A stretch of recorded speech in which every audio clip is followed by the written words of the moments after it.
मेरे प्यारे बच्चों, आज श्रेष्ठ समाज सुधारक, भारतीय संविधान के शिल्पकार, श्रेष्ठ विचारक, श्रेष्ठ तत्वज्ञ, श्रेष्ठ शिक्षण तज्ञ, महामानव डॉक्टर बाबा साहब आंबेडकर, इनका आज महापरिनिर्वाण दिन है। महापरिनिर्वाण दिन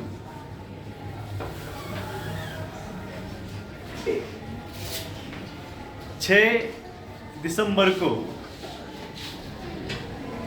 1956 को बाबा साहब आंबेडकर इस दुनिया से चले गए। उसके कुछ दिन पहले उन्होंने बौद्ध धर्म का स्वीकार किया था।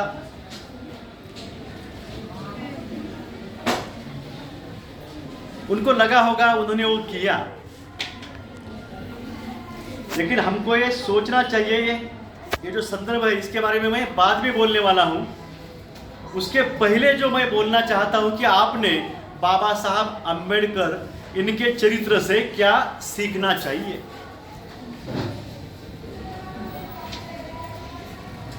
तुम्हारे जैसे ही थे, नटखट, पढ़ते थे, पढ़ाई में ज्यादा दिलचस्पी नहीं थी बचपन में, जैसे तुमको भी नहीं है। पिताजी उनके जो है रामजी आंबेडकर, वो सूबेदार है, मिलिट्री में है। दुख की बात यहाँ पे ये होती है कि बचपन में ही इनकी माँ जो है वो चली जाती है, यह दुनिया छोड़ के। कोई रिश्तेदार इनकी पालना करते रहते हैं, पिताजी भी पालना करते रहते हैं। पढ़ाई छोड़ के किसी के पास जाने का, बोलने का, कुछ लकड़ी फोड़नी है क्या, कोई काम करना है क्या, मैं करता हूँ। यानी बचपन की बातें बोल रहा मैं। पढ़ाई से ज़्यादा, पढ़ाई छोड़ के जो है उसमें उनको ज़्यादा दिलचस्पी है। लेकिन परिस्थिति जो है आदमी को सिखा देती है। बाबा साहब आंबेडकर जैसे बड़े होने लगे तब उनकी पढ़ाई में दिलचस्पी जो है वो बढ़ती चली गई पढ़ाई में दिलचस्पी। वो किताबें पढ़ते रहे। जो भी किताब, मैं क्या बोल रहा हूँ समझ में आ रहा है? इधर आपको समझ में आ रहा? जो भी किताब उन्हें मिले वो पढ़ते थे। कई महामानवों की चरित्र वो पढ़ते थे, व्यक्तित्व विकास की किताब हो वो पढ़ते थे। ऐसी कई किताबें वो पढ़ते चले, पढ़ाई करते चले। उच्च शिक्षा लेनी है, देश के बाहर उनको पढ़ने को जाना है, तो उन्हें मदद मिलती है। बड़ौदा संस्थान के सयाजीराव गायकवाड़ वो उन्हें मदद करते हैं। राजर्षि शाहू महाराज उन्हें मदद करते हैं। वो पढ़ाई करते रहते हैं, उच्च शिक्षा लेते हैं। उच्च शिक्षा लेते समय ये हर किसी को यह समझ में आना चाहिए कि कितना लगा होना चाहिए पढ़ाई से, ज्ञान से, कि मैं पढ़ाई के लिए यहाँ पे आया हूँ, देश छोड़ के आया हूँ, मुझे पढ़ना चाहिए। यह जो लाइब्रेरी है सुबह और शाम को विशिष्ट समय पे यहाँ पे खुलती है, इसका मुझे ज़्यादा से ज़्यादा समय जो है इसका उपयोग करना चाहिए। यहाँ की किताबें पढ़नी चाहिए।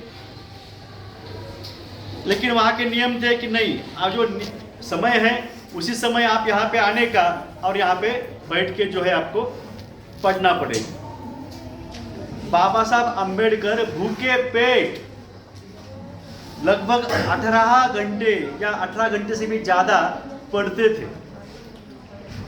लाइब्रेरी खुलते ही वो अंदर जाते थे और जब बंद हो जाती बाहर आ जाते। ये सुबह शाम को भी वैसा। भूख लगती बीच में, कुछ नहीं, वैसे बैठने का, पानी पी के बैठने का, पानी पी के। ज्ञान के आधार पे, चरित्र के आधार पे कोई तुम्हारे जैसा ही बच्चा महामानव कैसा बनता है, वो मैं आपके सामने बोल रहा हूं, प्रस्तुत कर रहा हूं।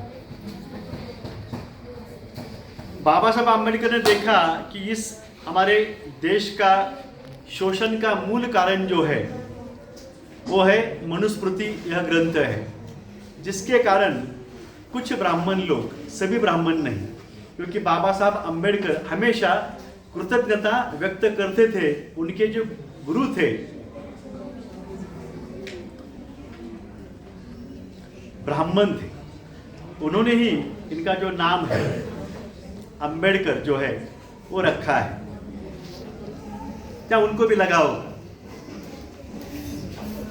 वो ब्राह्मण बाबा साहब आम्बेडकर के समता के, न्याय के सभी कार्यों में लगभग सभी लोगों का उनको सहयोग मिला है। कई ब्राह्मणों का भी उनको सहयोग मिला है। बाबा साहब आम्बेडकर हो, हम तो छोटे कार्यकर्ता है कि हम किसी भी ब्राह्मण के विरुद्ध नहीं है। हम न्याय की बात करते हैं, हम सत्य की बात करते हैं, जियो और जीने दो की बात करते हैं। ये शोषण जो है वो नहीं होना चाहिए। तो बाबा साहब आम्बेडकर जो पिछड़े हैं, दलित, उनको आगे ला रहे हैं, उन्हें नई जिंदगी वो दे रहे हैं, समता की बात कर रहे हैं, विषमता मिटाने की बात कर रहे हैं। और मनुस्मृति कहती है कि ब्राह्मण जो है उनको ही ज्ञान का जो है उन्होंने ज्ञान लेना चाहिए, ज्ञान देना चाहिए, और उन्हें नहीं, ब्राह्मणों को ही। इसके बाद क्षत्रिय हो, वैश्य हो, शूद्र हो, यानी उस समय यह 4 वर्ण उन्होंने कहा गया, मनुस्मृति ने कहा गया। लेकिन कुछ सैकड़ों सालों के बाद कहने लगे कि नहीं, 2 ही वर्ण है, ब्राह्मण, और सभी छोड़ के जो है वो सभी क्षुद्र है। इन लोग पढ़ने लगे, आगे जाने लगे, तो ये उनको देखा नहीं गया। अब मनुस्मृति क्या थी आपको क्या बताऊं? सती प्रथा थी। सती प्रथा का मतलब क्या था कि पति मर गया है तो उसकी जो विधवा, विडो, जो उसकी बीवी है, उसको जिंदा रहने का हक नहीं है। वो ब्राह्मण की भी हो बीवी, तू विधवा बन गई है, विडो बन गई है, तुझे पति के साथ ही चिता में तुझे उसकी लाश के साथ तुझको जल के यह दुनिया तुझको छोड़नी होगी, तुझको मरना होगा। ये ऐसा, ये कितना बुरा हुआ। इन्हें ब्राह्मणों की भी महिला हो, कई हजार सालों से सती प्रथा के कारण उनको कोई भी गुनाह न होते हुए सती प्रथा में उनको जो है ऐसा मरना पड़ा। यह बाबा साहब देखते आए थे, यह बुरा है, गलत है, यही वो बोलते थे। बाबा साहब आम्बेडकर इन्होंने क्या क्या कार्य किया है विस्तृत में मैं बोल चुका हूं। अब वो बोलने का समय नहीं है, लेकिन हमको यह समझ में आना चाहिए कि सत्य, अहिंसा, अस्तेय, अपरिग्रह, ब्रह्मचर्य, यह जैन हो, बौद्ध हो, सभी धर्मों में ये कहा गया है। सत्य का मतलब हमको सत्य के साथ चलना, सत्य हमारे जीवन की नींव होनी चाहिए। अहिंसा, इसका मतलब हमको किसी की हिंसा करने की नहीं है, उसे अहिंसा बोलते हैं। अस्तेय यानी चोरी न करना, अपरिग्रह यानी धन का संचय ना करना, और ब्रह्मचर्य इसका मतलब चरित्र, सदाचार। तो हमको ये सीखना चाहिए बाबा साहब आम्बेडकर इनके चरित्र से।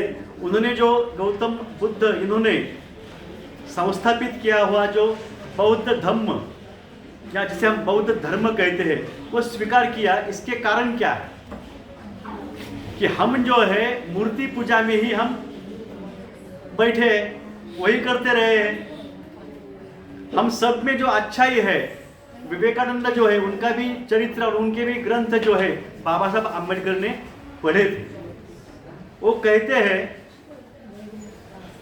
विवेकानंद कि गुडनेस इज द गॉड, हमारे अंदर जो अच्छाई है वही भगवान है। बाबा साहब भी वही कहते थे।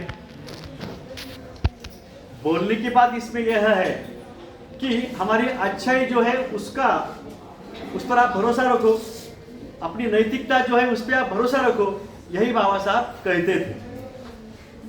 तुम मूर्ति पूजा करते रहेंगे, कर्मकांड में तुम वैसे ही अटक जाएंगे, ये अच्छा नहीं।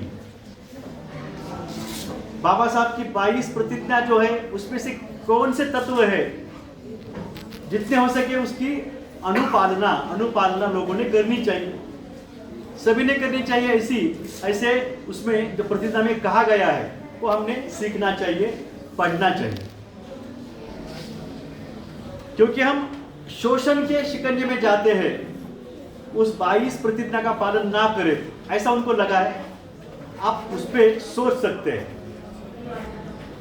बाबा साहब अंबेडकर, इन्होंने भारतीय संविधान निर्माण करने के लिए, आपको पता होना चाहिए, 2 साल से ज्यादा, हर दिन 18 घंटे से ज्यादा बैठ के वो भारतीय संविधान लिखा है।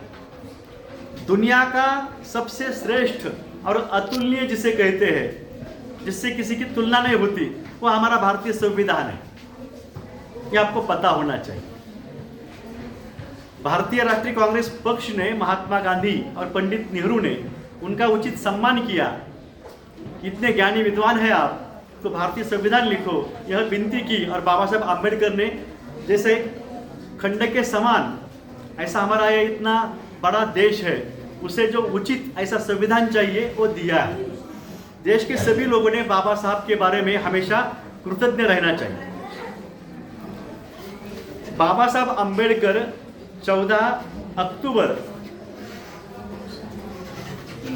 1956 को बौद्ध धम्म का स्वीकार करते हैं। इसके पीछे भी मनुस्मृति के समर्थक लोग हैं, आरएसएस के लोग हैं, उन्होंने उनका किया है। इसके कारण उन पे कई बार हमले हुए थे, उनके कई रिश्तेदार बाबा साहब के मारे गए थे, उसके पीछे भी यह लोग हैं। ऐसा कैसे हो सकता है? बौद्ध धम्म का स्वीकार करने के बाद 2 महीने के अंदर बाबा साहब अंबेडकर, इनका देहांत होता है 6 दिसंबर को। और उसी महीने में दूसरे जो समाज सुधारक है उस समय के श्रेष्ठ संत गाडगे बाबा, उनका भी 20 दिसंबर को 1956 को देहांत होता है। 20 दिसंबर 1956। यानी ये बोल रहे हैं कि 6 दिसंबर और 20 दिसंबर, इसमें जो कितना अंक है 14, कि बाबा साहब आम्बेडकर आपको तो हमने भेज दिया, मार डाला। 14 अक्टूबर को आपने किया ना ऐसा, तो देखो तुम्हारे देहांत के बाद 14 दिन के बाद तुम्हारी ही बातें करने वाले जो संत गाडगे बाबा है, उनको भी हम जो है ऐसे मार डालते हैं। इसके पीछे इनकी एक थिंक है, इनके विचार है, इसके बारे में हमको सोचना चाहिए। ये लोग करते आए, दलितों के, आदिवासी के, विभिन्न पक्ष के कई राष्ट्रीय नेता, लगभग 200 से ज्यादा उसके बाद मारे गए। ये बीजेपी के नेता है, आरएसएस के नेता है, यह मारते आए हैं। ये हमारे समझ में आना चाहिए। आपको जो है बुरे जो लोग हैं उनके संपर्क में नहीं आना चाहिए, पढ़ते रहना चाहिए। बाबा साहब ने कभी भी मांसाहार नहीं किया है, नॉनवेज नहीं खाया है, ये सबको पता होना चाहिए। दारू नहीं पी है, बुरा बर्ताव किसी के साथ नहीं किया है, चरित्र जो है उन्होंने बनाए रखा है, झूठ लोगों का साथ उन्होंने दिया नहीं है, देश से गद्दारी नहीं की है, किसी से भी गद्दारी नहीं की है। अपना जो कर्तव्य है वो बाबा साहब ने पूरा किया है। बाबा साहब के बारे में जितना कहूँ उतना कम है। मैं मध्य प्रदेश में गया था, तो मध्य प्रदेश में महू, यह बाबा साहब अंबेडकर इनकी जन्मभूमि है, वहां मैं गया, इतना अच्छा लगा। वो राष्ट्रीय स्मारक वहां पे बन गया है, यादों में खो गया मैं। बाबा साहब गीत लिखे वहां पे, किताबें पढ़े, कई किताबें मैं वहां पे खरीद लिए मैंने और साथ में लेके आया। बाबा साहब की दीक्षा भूमि जो है, जहाँ पे उन्होंने बौद्ध धम्म का स्वीकार किया था, नागपुर, वहाँ पर भी मैं जाके आया हूँ। चैत्य भूमि, जहाँ पे उनका स्मारक है, अंतिम जिसे स्मारक कह सकते हैं, बम्बई में, वहाँ पर भी मैं जाके आया हूँ। बड़ा ही लगाव लोगों को, दलितों को, बौद्ध धम्म के लोगों को बाबा साहब अंबेडकर के बारे में है। लेकिन मेरे देशवासियों से सभी से विनती है कि यह महामानव स्वामी विवेकानंद हो, बाबा साहब आम्बेडकर हो, ये सभी महामानव हमारे देश में यहाँ पे उनका जन्म हुआ है, यह उनकी कर्म भूमि है। हम पुण्यवान हैं और हमको फक्र होना चाहिए सभी महामानवों के बारे में, उनके ज्ञान के बारे में, उनके कार्य के बारे में। कितने अच्छा कार्य, हमको पढ़ना चाहिए, लिखना चाहिए। ज़्यादा कुछ नहीं कहना चाहता मेरे छात्रों, आप सभी पढ़ते रहे, अच्छा जीवन जो है जीते रहे, आगे बढ़ते रहे, बुराई का साथ ना दे, सत्य न्याय की बात ना छोड़े, अपना चरित्र वो बनाए रखे और अपने सत्कर्मों से जो है अपनी ज़िंदगी जो है वो आप सफल करें। यही मैं आपको आज के दिन आप सभी को हार्दिक शुभकामना देता। आज तालियां मत बजाने का, क्योंकि जब किसी का पुण्य स्मरण दिन होता है या महापरिनिर्वाण दिन होता है तो तालियां नहीं बजाते, इसलिए तालियां मत बजाओ। जो कहा है वैसा आप करो।